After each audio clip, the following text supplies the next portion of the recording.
El tema de los milagros que vemos relatados en la Biblia es algo que siempre llama de alguna manera la atención. Quizás por eso, y recordemos que también la Biblia nos habla de una fascinación inadecuada por lo sobrenatural, pero lastimosamente la presentación muchas veces de venir a la iglesia la escuchamos en los términos de ven por tu milagro. Y habría que preguntarnos si una invitación de esa naturaleza es válida en tanto a que de verdad el sentido de los milagros en la Biblia es que vengas determinado día a buscar algo, ya sea la solución financiera, la solución emocional, la solución a la dificultad que tengas. Entonces hoy vamos a ver los milagros de Jesús y el sentido que tienen siempre relacionados con el contexto del reino de Dios. Y como texto base vamos a ir al Evangelio de Marcos en el capítulo 6, los versículos del 53 al 56, y voy a leer la Nueva Biblia de las Américas. El texto dice de la siguiente manera: terminada la travesía, llegaron a tierra de Genezaret y atracaron en la orilla. Cuando salieron de la barca, la gente enseguida reconoció a Jesús y recorrieron apresuradamente toda aquella región y comenzaron a traer a los enfermos en sus camillas a donde oían decir que él estaba. Donde quiera que él entraba en aldeas, ciudades o campos, ponían a los enfermos en las plazas y le rogaban que les permitieran tocar siquiera el borde de su manto, y todos los que le tocaban quedaban curados. Ya hemos visto en el Evangelio de Marcos que Jesús recorre muchos lugares y en esos lugares va sanando a muchas personas de diversas dolencias, desde enfermedades como una fiebre alta que tenía la suegra de Pedro, desde el endemoniado de la sinagoga, desde los varios endemoniados que sana, y hay otros muchos milagros asociados con el gobierno de Jesús con relación a la naturaleza, ¿cierto? La multiplicación de los panes, caminar sobre las aguas y todos esos eventos que nos muestran que hay una gran obra de Dios. Ahora también vemos que el Evangelio registra muchas sanidades de personas y nos podríamos de pronto indicar, ¿son necesarios todos esos milagros de sanaciones físicas cuando hoy tenemos gran tecnología médica? Quizás los milagros de Jesús eran necesarios en esa época porque no teníamos la medicina que hoy tenemos. Entonces, los milagros de Jesús hoy no son tan necesarios. Entonces, el Evangelio de Jesús ya no es tan relevante para un mundo que se puede valer por sí mismo gracias al desarrollo tecnológico en cuanto a la biología, a lo corporal y a lo físico. ¿Qué tanta validez tiene la presentación de ven por tu milagro físico cuando la persona tiene la suficiente capacidad económica para decir mejor voy al mejor especialista antes de ir ante el curandero o el milagrero que presentan en las iglesias? Y además creo que allá me cobran hasta más, porque con todo este tema de la teología de la prosperidad, esos milagros representan un alto costo. Para responder a todos estos interrogantes, vamos a formular entonces el tema de que la fragilidad del cuerpo, la enfermedad y la muerte son la consecuencia de una enfermedad que va más allá de lo físico y es la enfermedad que se originó en la desobediencia del Edén. De tal manera que nosotros vemos en la Biblia que muchas veces la enfermedad corporal es una metáfora o es un símil de lo que es la verdadera enfermedad, que es la enfermedad del alma, la enfermedad que cura el Evangelio. De ahí que nosotros vamos a desarrollar en este tema varios aspectos. ¿Cuál es el significado de la enfermedad en el Evangelio de Marcos y las resonancias que tiene el Evangelio de Marcos del Antiguo Testamento con relación a este tema de la enfermedad?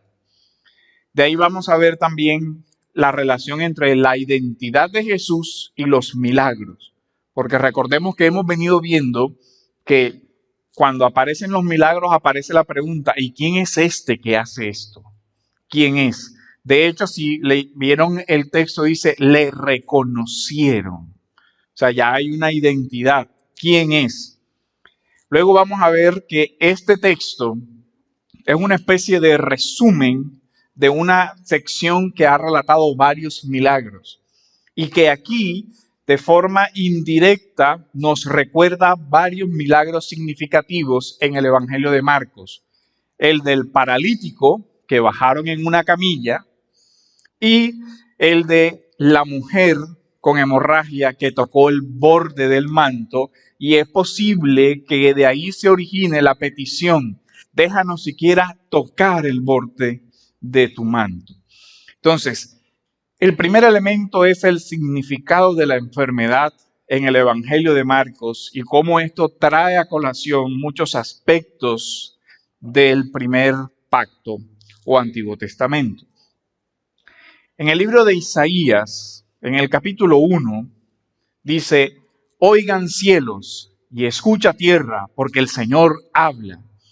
Hijos crié y los hice crecer, pero ellos se han rebelado contra mí.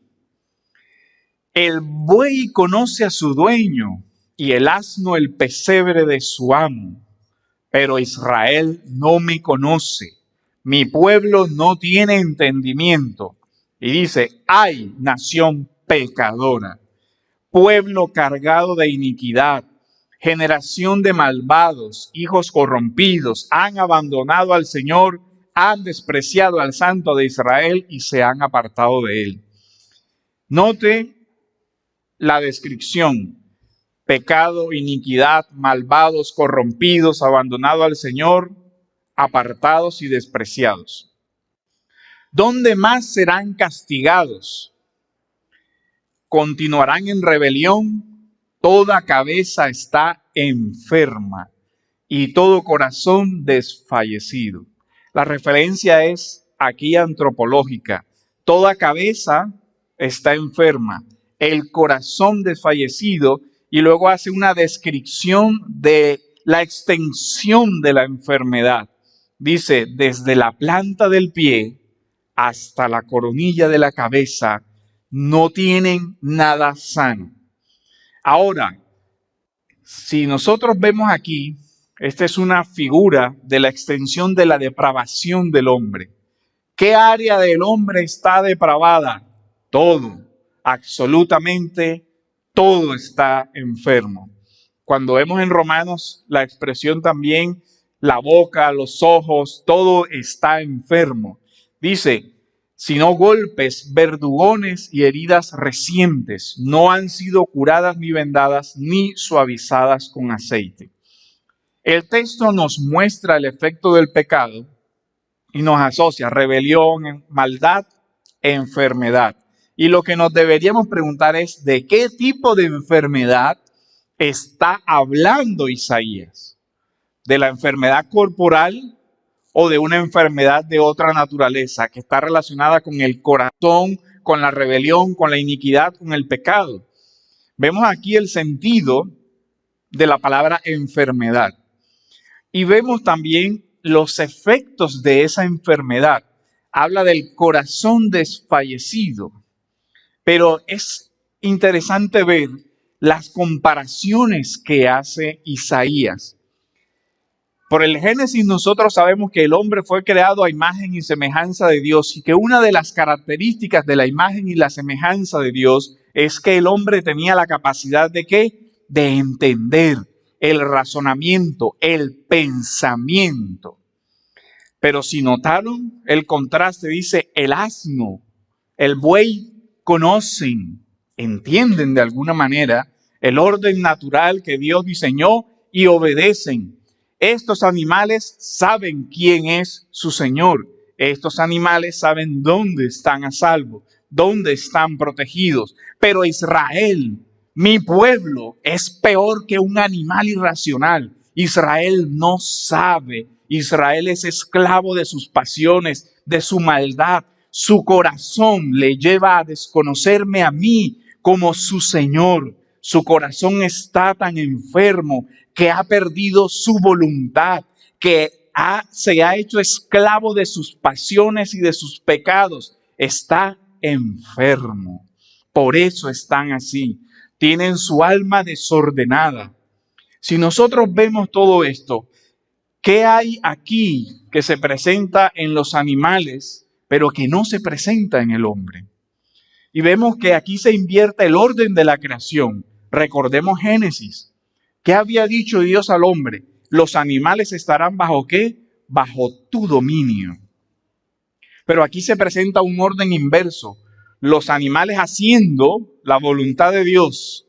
El hombre que puede conocer esa voluntad de Dios por medio de su entendimiento, no hace. Y lo compara. Mira los animales. Recuerden que esto también aparece muchas veces en los proverbios.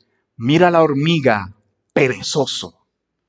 Mira, ella no tiene la capacidad de entender los efectos de no guardar el alimento a su tiempo. Ella lo hace por el instinto natural, pero yo te di a ti la gracia de entender los efectos de tus decisiones. Pero mira la hormiga perezoso, cómo ella hace lo que tiene que hacer, aunque lo hace por instinto y sin razón.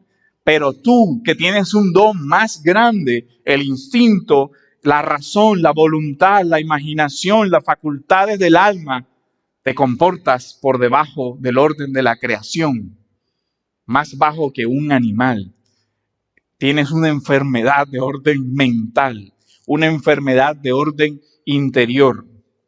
Si ustedes ven, los desórdenes del alma también hacen parte de la cruel sentencia que nos ganamos por causa del pecado. Esta es la enfermedad del hombre. Esta es la enfermedad de la que realmente no podemos ser librados sino por la gracia de Dios. De tal manera que nosotros vemos aquí cómo el hombre ha sido distorsionado en sus deseos, en sus pasiones. Incluso aquí vemos el origen de enfermedades de tipo mental, emocional y de todo orden. La caída es lo que produce los desórdenes de las emociones, de las pasiones y todo eso. Entonces la pregunta es, ¿cuál es la cura de esta enfermedad? Isaías nos habla de eso, pero ahora pasamos al capítulo 53. Y aquí es donde vemos cómo es tan triste el mal uso que se hace de Isaías sin ese contexto, porque nosotros vemos muchas veces que se lee este pasaje, ciertamente Él llevó nuestras enfermedades y cargó nuestros dolores, para prometerles a las personas en las iglesias una sanidad meramente física. Si vienes a la iglesia, seguro Dios te quita esa enfermedad. Pero ¿saben algo? Lo que se ofrece realmente es lo superficial y no lo real y verdadero. Porque la verdadera enfermedad, que es la raíz de todos los otros síntomas, ya sean físicos, ya sean mentales, ya sean emocionales, es la del pecado primero. Y a eso es a lo que se refiere Isaías. Porque Isaías nos va hablando, dice, con todo, nosotros los tuvimos por azotado, por herido de Dios y afligido. Pero Él fue herido por nuestras transgresiones. ¿Y nota la palabra? ¿Por qué murió Cristo? Por nuestros pecados, es decir, por nuestra enfermedad. Pero ¿cuál es la enfermedad? La asociada a la transgresión de la ley, es decir, el pecado. Esa es la enfermedad, la misma enfermedad que ya Isaías denunció en el capítulo 1 y que siguió denunciando en todo su libro. Y nos va a decir Isaías, todos estos juicios temporales que el pueblo vivió eran para que Dios les sanara de sus enfermedades.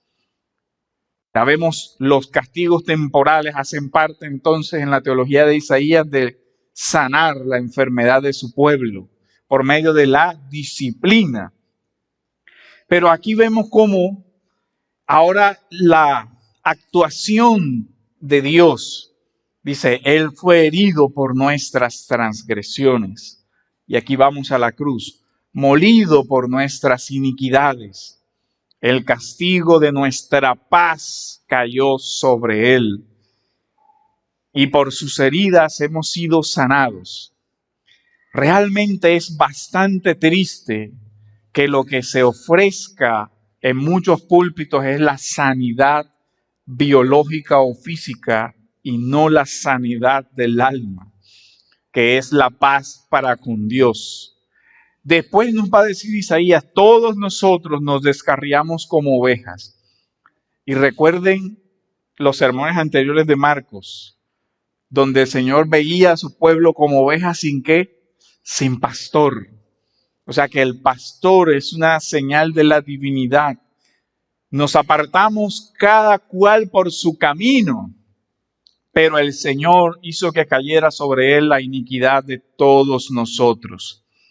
De tal manera que Jesús es el pastor que sana a sus ovejas.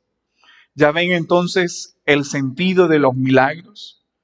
Es el pastor que sana a sus ovejas. La pregunta es, ¿solamente de la enfermedad física que es un síntoma del pecado o de una enfermedad más profunda? Y aquí es interesante que el mismo texto nos va a devolver al milagro del paralítico. ¿Qué iban buscando los amigos del paralítico? Téngalo en mente. La sanidad del cuerpo. Pero Jesús dice, tus pecados te son perdonados. Entonces nos vamos a ir con él otra vez cargado sin que camine. Podrían haberse preguntado los que llevaron al paralítico. Pues realmente no vinimos a buscar eso. O sea, queríamos algo más tangible, o sea, que se viera. Y con la mujer que tenía la hemorragia, tocar el borde. ¿Para qué? De esto es lo que nos habla Marcos en el capítulo 6. Dice, al desembarcar, Jesús vio una gran multitud y tuvo compasión de ellos porque eran como ovejas sin pastor. Y comenzó a enseñarles muchas cosas. Recuerdan que ya vimos eso en los sermones anteriores. Pero lo que vemos aquí es que en Marcos el término pastor funciona como un signo de la divinidad y funciona como un signo de la misericordia y funciona como un signo del cuidado. Dice que el pastor vio a sus ovejas y tuvo de ellos ¿qué? Misericordia, porque estaban ¿qué? Extraviadas, perdidas, y por sí mismas no encuentran el alimento, por sí mismas no encuentran el agua, porque necesitan escuchar la voz del pastor que las guía, la imagen del Salmo 23. ¿Recuerdan? Pero de tal manera que nosotros vamos viendo la sanidad de la cual está hablando el Evangelio. Y que la sanidad del cuerpo es un anuncio de una sanidad todavía mayor, la sanidad del alma. De tal manera que nosotros vemos que el Evangelio primero promete la sanidad de ¿qué cosa? De la enfermedad mortal del pecado. De esa enfermedad, la enfermedad del alma. Con una gran belleza, el teólogo florentino Dante Alighieri habla de esto en su Divina Comedia así: por no haber sufrido el freno impuesto a su voluntad. ¿El freno impuesto a su voluntad para qué? para no tomar del árbol que Dios le había prohibido. Dice, que le era provechoso, el hombre que no nació como los demás se condenó a sí propio y condenó a toda su descendencia. Adán.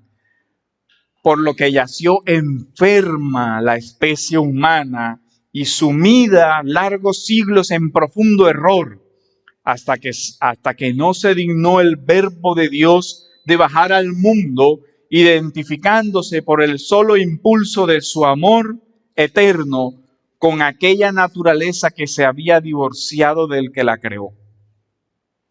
Miren lo interesante, dice, la verdadera enfermedad es el divorcio que las criaturas han tenido de su creador.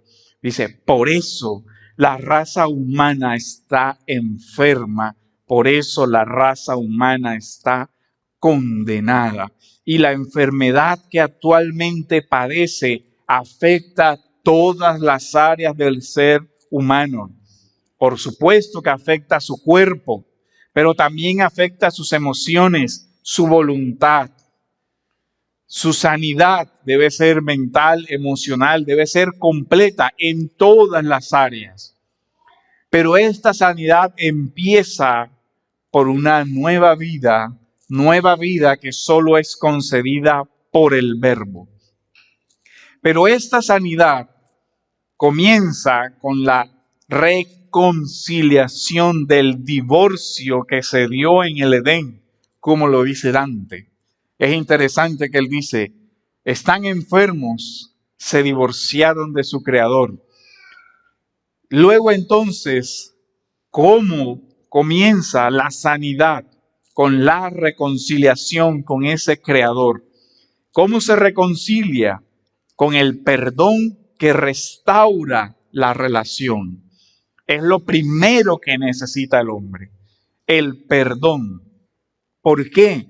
Porque el hombre fue creado para tener comunión con Dios. En ese divorcio no hay más que tragedia, dolor y muerte. El hombre necesita una relación con su creador. Mientras el hombre no tenga una correcta relación con Dios, no tendrá paz, no tendrá un orden en su vida en ninguna de las otras áreas. Mientras el hombre no haya sanado su relación con Dios, no tendrá ni paz mental, ni paz emocional, ni un orden en su vida, en sus propósitos, en sus prioridades. No tendrá nada de eso. ¿Por qué? Porque su enfermedad, su mortalidad se lo impide. Y en esto podemos recordar la descripción que hace Agustín en la introducción a sus confesiones. Dice, y pretende alabarte el hombre que lleva sobre sí su muerte o su mortalidad, que lleva sobre sí el testimonio de su pecado y la prueba de que tú te resistes a los soberbios. Te resistes a los soberbios. Dice, con ellos no tienes relación, los apartas. Dice, con todo, quiere alabarte el hombre, pequeña parte de tu creación. Tú mismo le incitas para que le agrade alabarte, porque nos hiciste para ti y nuestro corazón está inquieto mientras no descanse en ti. Entonces, la primera enfermedad que tiene que sanar el hombre para que pueda llegar a tener paz es la del pecado. Y esa enfermedad no la sana ni la tecnología de la medicina, ni los mejores descubrimientos en ningún área. Puede que las ciencias humanas logren de alguna manera anestesiar el dolor temporal, pero no el eterno. La verdadera enfermedad quedará para que sea entonces perpetuada la separación en un infierno de fuego si no sanas esa relación con Dios. Agustín usa el término la inquietud del corazón. Isaías el término paz, shalom. Y Dante, divorcio. Pero hoy ese tema de la inquietud del corazón podríamos traducirlo como la angustia existencial, la ansiedad, la sensación de vacío que experimenta el ser humano. Tengo todo lo material, pero algo me falta. Y entonces, ¿con qué lo quiero llenar? Bueno, las opciones son muchas. Pornografía, alcohol, sexo ilícito, drogas, cualquier cosa. Pero eso solo es el síntoma de la enfermedad, no la enfermedad. Que no te confundas, porque la cura no consiste solamente en que dejes de hacer eso que tú sabes que está mal. La cura consiste en una verdadera ¿qué? Relación con Dios. Porque la enfermedad es esa depravación y esa separación. La cura correcta entonces solamente se puede encontrar en una correcta relación con Dios, en que Dios tenga misericordia de ti y deje que tú te acerques a Él para adorarle. Y miren en el texto de Marcos cómo es impresionante eso. Y recordemos el milagro de la mujer con el flujo de sangre. Ella no pide autorización para acercarse. En su mente quizás lo hace, Señor, yo sé que tú me puedes sanar, así sea que yo te toque. Y efectivamente se da la sanidad cuando ella lo toca. Pero ahora va creciendo en el pueblo la conciencia de la dignidad de aquel que está caminando entre ellos. Y este texto de Marcos nos dice que ellos le rogaban, diciéndole, déjanos tocarte. ¿Sí ve? Ya va creciendo en el pueblo progresivamente la conciencia de que hay que tratarlo con reverencia. Ya la gente no se apretuja como antes, sino que se colocan en las, como dice el texto, colocan a los enfermos en las plazas y le ruegan al Señor, Señor, deja que te toquen. Así vemos entonces la necesidad de invocar a Dios y pedirle la sanidad de la terrible enfermedad del pecado. De nuevo en esto es interesante y voy a recurrir a las palabras de Dante para hablar sobre la sanidad del pecado. Dice, el pecado es lo único que le rebaja, refiriéndose al ser humano, y que le enajena del sumo bien, es decir, de Dios. Porque entonces deja de esclarecerle, es decir, entonces el sumo bien deja de iluminar la vida de la persona y no recobra su dignidad mientras no llena el vacío hecho por la culpa, resarciendo con justas penas lo malo en que delinquió. Miren las palabras de esta poesía, dice, no recobra su dignidad hasta que no llena el vacío de su culpa. Interesante el análisis psicológico que está aquí. Semejante al de Agustín, inquieto está mi corazón, vacío de la culpa. Pero Dante dice, resarciendo la culpa que delinquió. Pero la pregunta es, ¿cómo se puede resarcir esa culpa? ¿Con actos que yo realice o con la misericordia de Dios? ¿Puedo sanarme a mí mismo? ¿Puedo limpiarme a mí mismo? Dice, sigue diciendo Dante, cuando pecó en su primer primogenitor, toda vuestra estirpe quedó privada de su dignidad. Génesis. Así como del paraíso, y no podía reintegrarse en ella, más que tomando uno de estos caminos, o que Dios le absolviese por su gran bondad, o que el hombre satisfaciera por sí mismo la deuda. Increíble que Dante dice, frente a la separación, al divorcio, le quedan dos caminos al hombre. Uno, que Dios le absuelva por su bondad. El otro, que el hombre pague su deuda. Pero dice Dante, no le era dado al hombre en su pequeñez satisfacer nunca lo que debía. No puede pagar, porque no podía humillarse con su obediencia como en su desobediencia había intentado sublimarse. Miren lo que dice, su desobediencia le hizo eso, pero su obediencia no lo va a levantar de nuevo. Su desobediencia le hizo caer, pero su obediencia no le haría levantarse.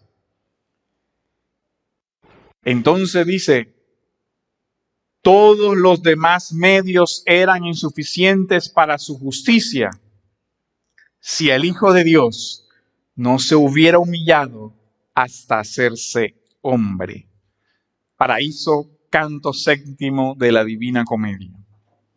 Miren el diagnóstico, no le es dado al hombre sanarse por sí mismo de su enfermedad.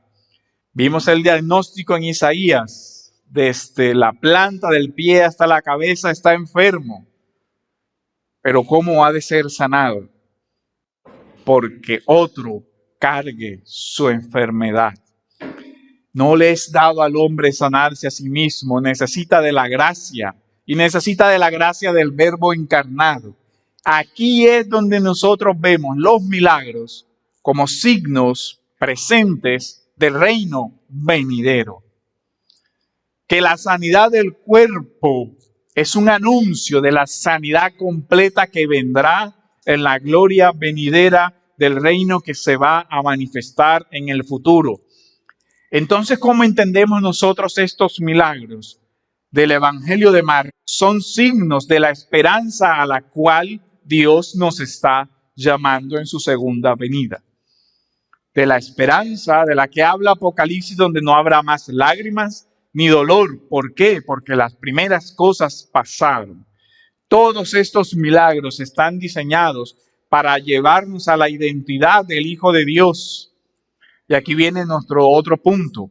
La gente enseguida le reconoció. Ven cómo progresivamente el Evangelio va desde la pregunta, ¿quién es este?, hasta que le van reconociendo. Pero el reconocimiento definitivo se va a dar en la cruz.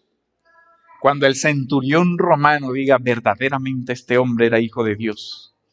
La cruz es el lugar donde se muestra la identidad soberana del Hijo de Dios. Pero antes ya en los milagros hemos visto la soberanía de Dios sobre la creación. ¿Recuerdan? Cuando calma la tempestad en el mar, cuando camina sobre las aguas, cuando multiplica los panes. Nos muestran una identidad que Marcos nos va revelando por medio de esos milagros. Pero ¿sabe algo? Lo que tristemente se olvida, que cada vez o la mayoría de las veces que en Marcos aparecen esos milagros, dice, porque tuvo compasión de ellos. Los milagros son un signo de la misericordia de Dios. Una misericordia que no se reduce a las migajas de lo temporal. Sí es una misericordia ser aliviados del dolor físico. Todos nosotros conocemos lo que un dolor nos hace. Y Dios tiene misericordia y sana ese dolor en muchas ocasiones. Pero, ¿y qué tal que la misericordia se quedara hasta ahí y no sanara el dolor de una eternidad en la condena? ¿Sería realmente un milagro?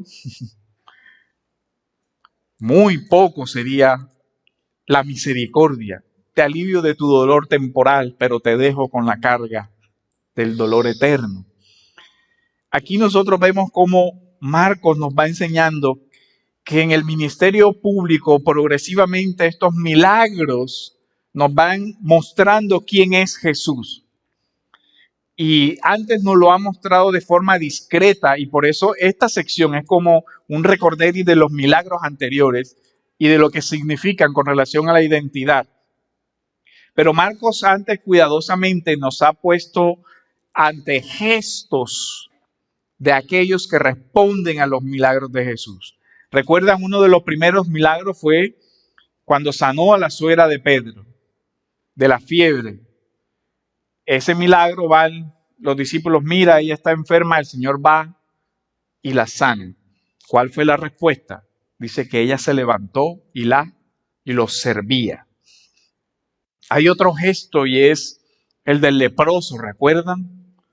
El leproso pide la sanidad, pero el leproso en su discurso de petición hace un gesto, se arrodilla. Se arrodilla delante de Jesús y le dice, si tú quieres, tú puedes limpiarme. ¿Sí ven? Hay un reconocimiento muy hermoso ahí del reinado. Se inclina y reconoce el poder y la soberanía. Si tú quieres, tú puedes limpiarme. ¿Qué le está diciendo ahí? Me estoy poniendo en tus manos y estoy apelando a tu voluntad, a lo que tú quieras conmigo. Si tú quieres, puedes limpiarme. Y la respuesta del Señor fue, quiero, sé limpio. Pero ¿sabe algo?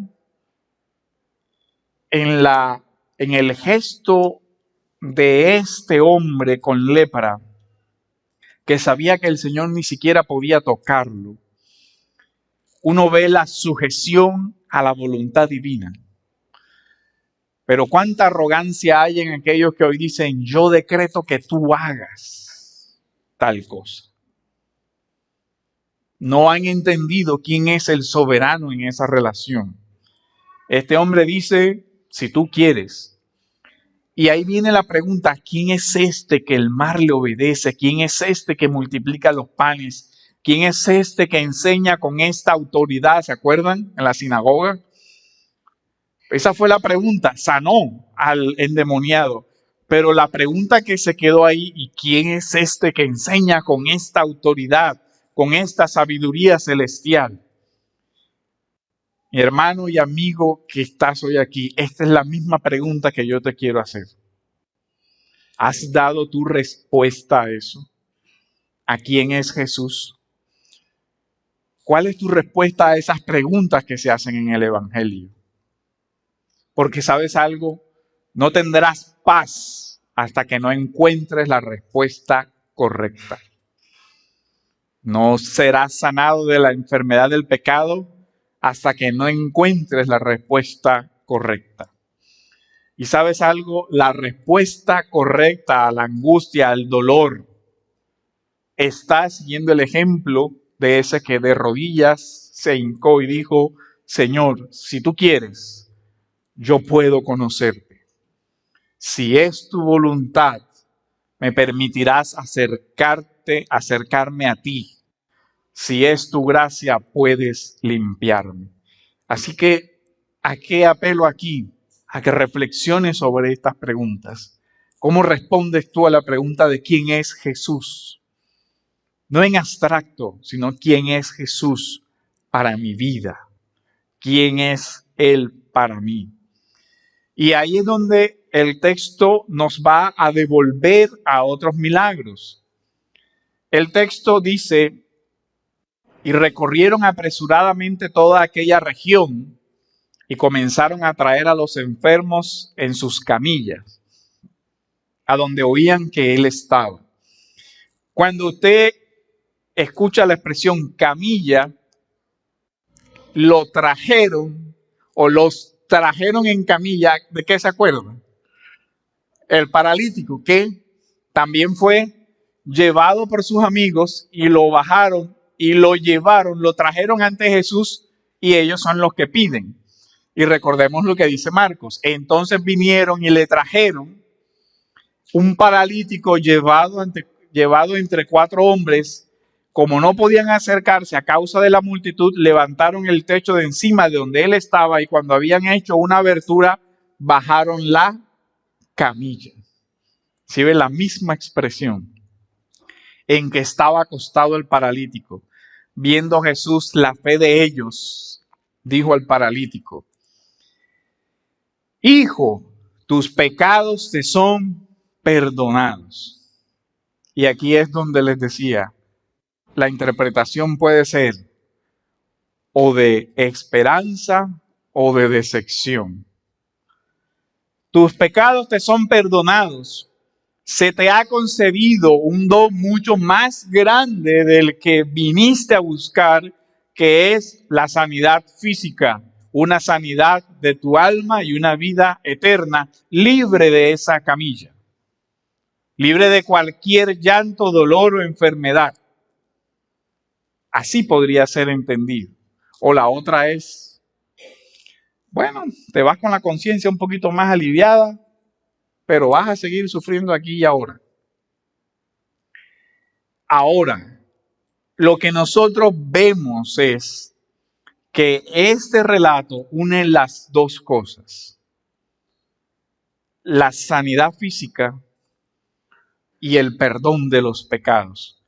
Pero quizás el orden nos deba a nosotros también llevarnos a examinar sobre el orden de las prioridades. ¿Qué fue primero en este milagro? Tus pecados te son perdonados. La enfermedad más profunda que los otros no podían ver, Jesús sí la vio.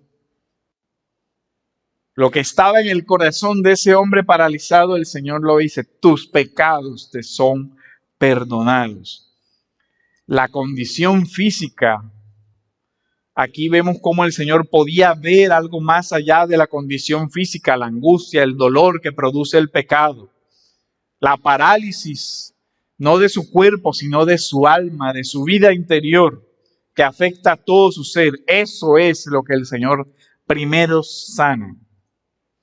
Pero ese paralítico no era el único paralizado de corazón, sino que también los fariseos lo estaban.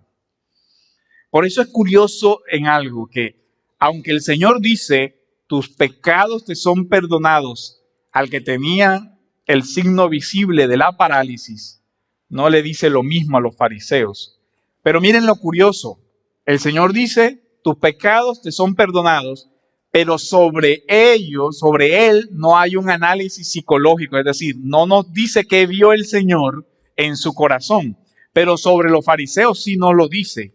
Dice que ellos estaban pensando en su corazón: ¿por qué él se atreve a decir tantas esas cosas si eso es blasfemia? Y el Señor le responde mostrando un atributo divino, su omnisciencia. ¿Por qué piensan eso en sus corazones? ¿Quién puede saber lo que está en el corazón del hombre sino Dios mismo? Recuerden, también en Isaías y en los profetas dice que insondable es el corazón del hombre para sí mismo, pero Dios lo puede ver. Entonces Dios, el Hijo del Hombre encarnado, le dice: ¿por qué piensan así? Dice, bueno, para que sepan que el Hijo del Hombre sí tiene poder para perdonar los pecados, ahora le voy a completar la sanidad. Levántate y anda. Pero para que sepan que para la identidad se hizo el milagro, para que sepan que yo soy Dios, levántate. Ahora hay un signo visible de que lo que había dicho que había ocurrido en el interior de ese hombre, ahora se ve en lo externo. Toma tu camilla y vete a tu casa. Y ahí vemos entonces que los paralizados de corazón eran otros, los que no veían en esos signos la divinidad del Hijo de Dios. Entonces ahí nosotros podemos ver cómo el Rey de los Reyes hace visible su poder y gloria al levantar a este hombre de esa camilla. Pero también hace visibles que Él lee el corazón del hombre, que Él sabe lo que piensa el corazón del hombre, que Él puede sanar el cuerpo, pero que Él puede sanar el alma al perdonar los pecados. La gracia del perdón divino se extiende para este hombre.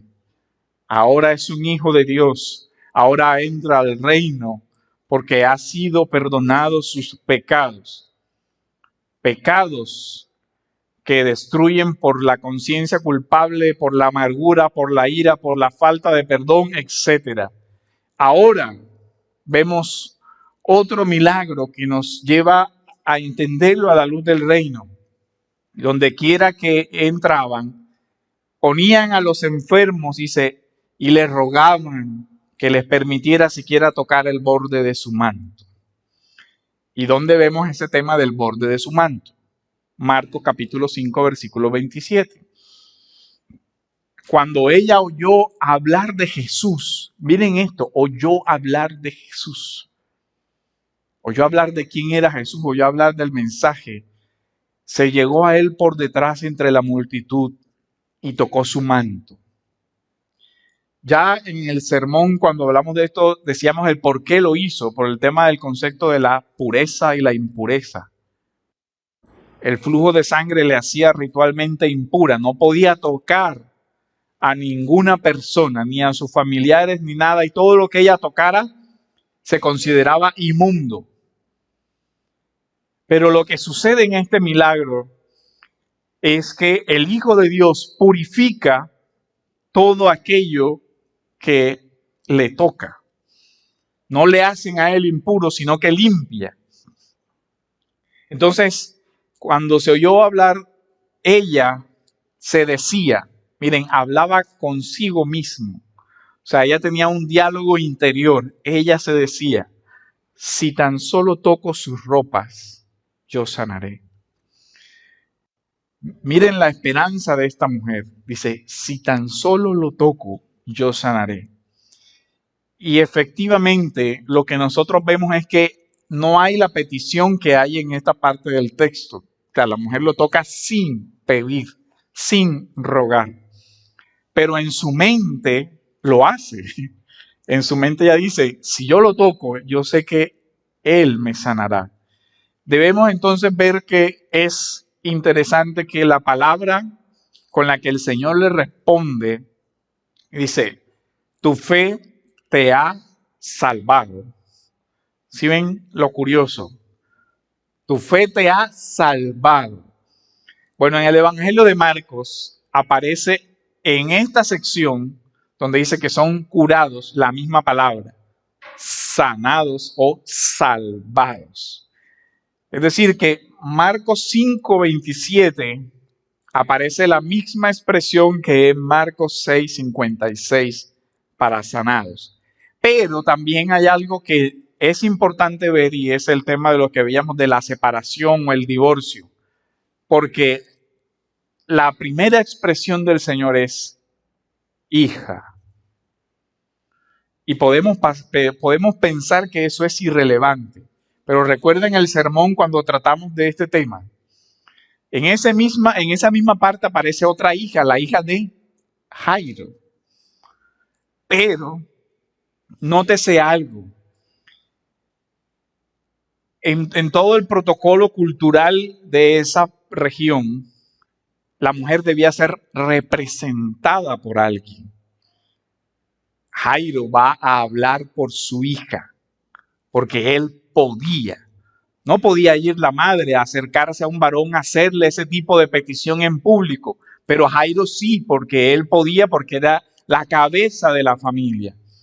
Y ahí uno se pregunta, ¿por qué ninguno aparece pidiendo por esta mujer? Como por ejemplo los discípulos piden por la suegra de Pedro.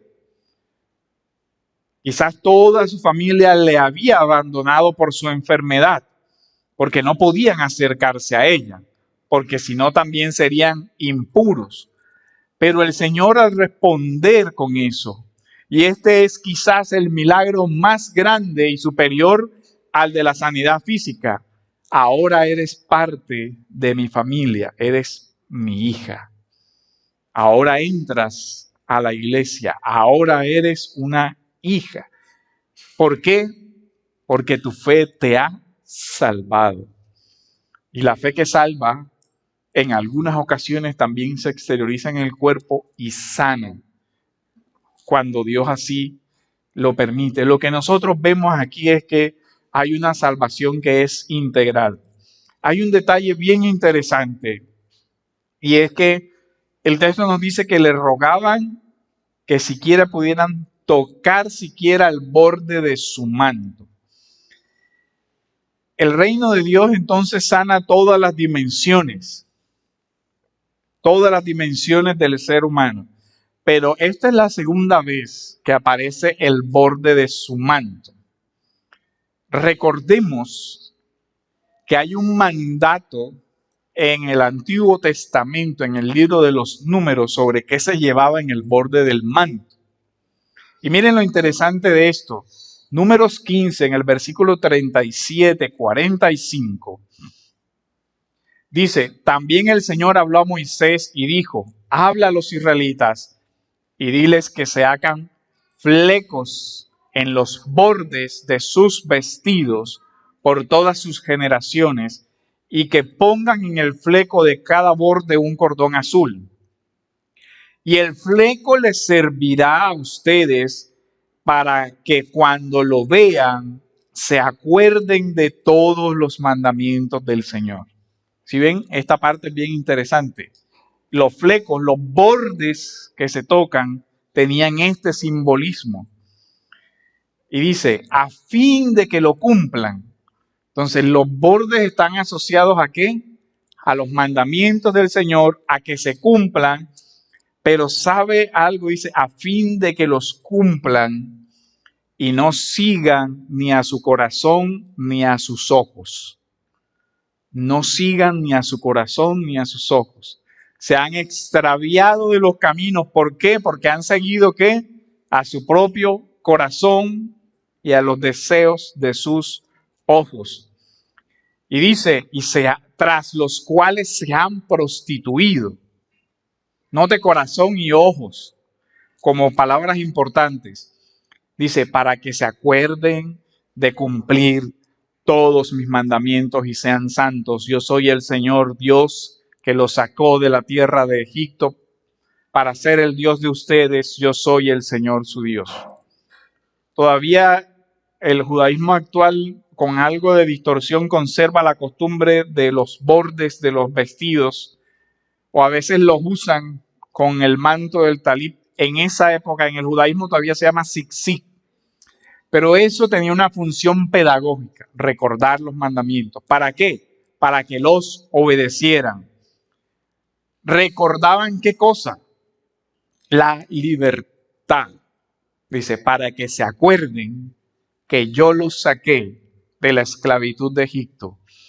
Y para que se acuerden que cuando yo los saqué de la esclavitud de Egipto, les di una guía para vivir los mandamientos. Entonces vemos cómo hay una unión entre libertad y la ley.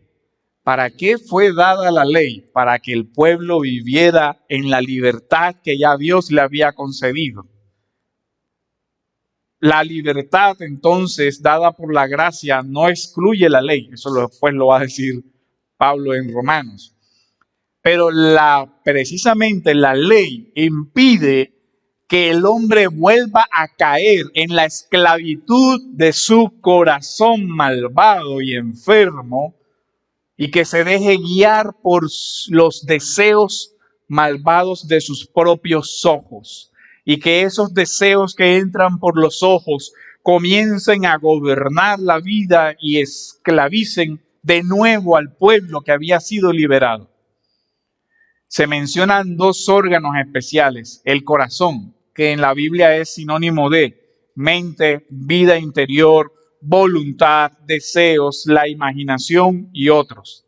Y otro órgano, los ojos, que se asociaban con el conocimiento. Por medio de los ojos obtenemos mucha información de la realidad, pero también se relacionaba con la influencia que las cosas externas tienen para mover las pasiones del hombre.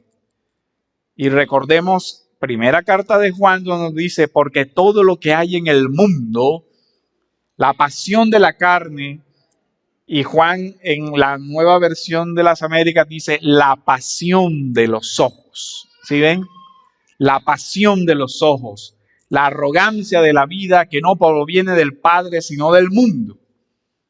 Pero ¿con qué está asociado el tema de la pasión de los ojos? ¿Dónde se distorsionó ese órgano que Dios dio para que el hombre viera la belleza de su creación y le viera a él como lo más deseable?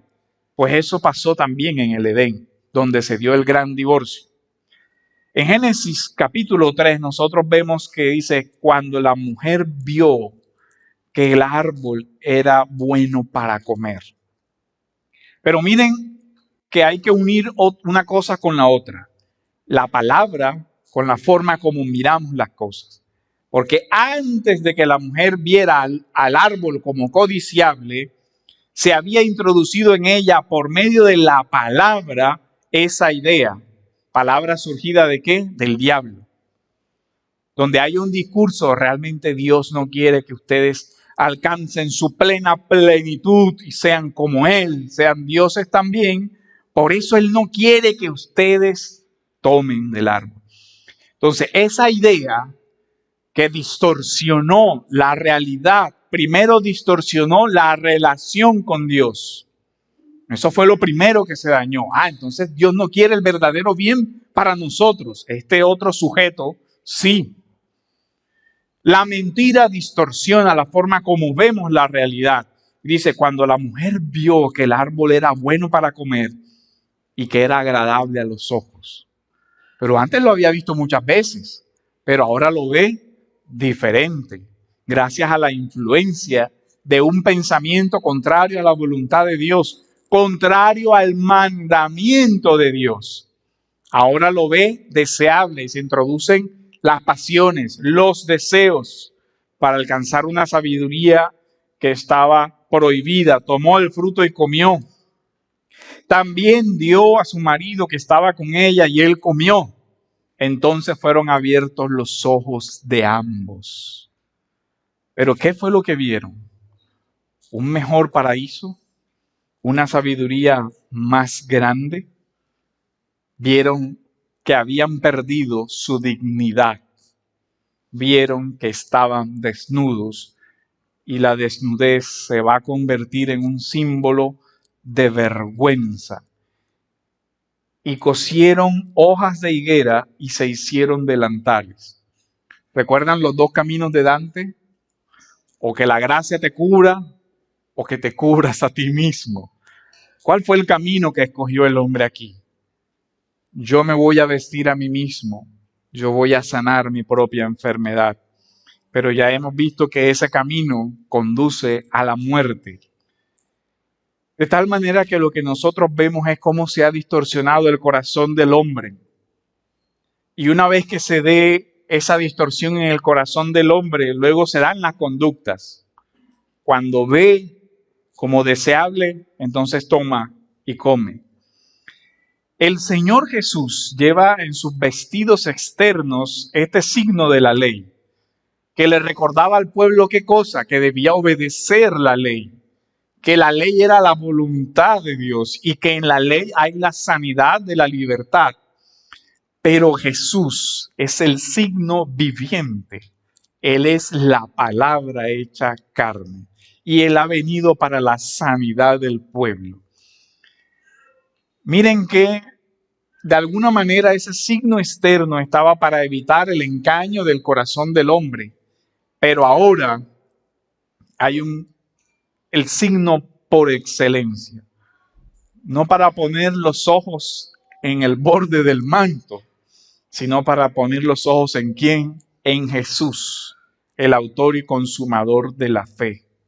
Miren que la gente lleva a los enfermos y eso nos lleva a que nosotros reflexionemos sobre la verdadera enfermedad que nosotros tenemos, que es el pecado, que nos lleva a que nuestras voluntades deben ser sujetadas a la voluntad de Dios y que eso es una lucha diaria y que es una lucha imposible para el ser humano a menos que la gracia de Dios le ayude. Pero miren que antes había un signo visible para recordar, pero ahora hay un signo interior que nos recuerda y es el Espíritu Santo que mora en nosotros que nos recuerda todas las cosas que Cristo ha enseñado. Pero, ¿acaso eso significa que yo debo simplemente decir, Espíritu Santo, toma control de mi vida y anula mi responsabilidad y ahora yo no hago nada y tú me librarás del pecado? Aparta tu pie del mal. Mira la hormiga, perezoso. Tú también tienes responsabilidad y debemos ejercer esa responsabilidad cultivando buenos hábitos en nuestra mente. ¿Cómo qué?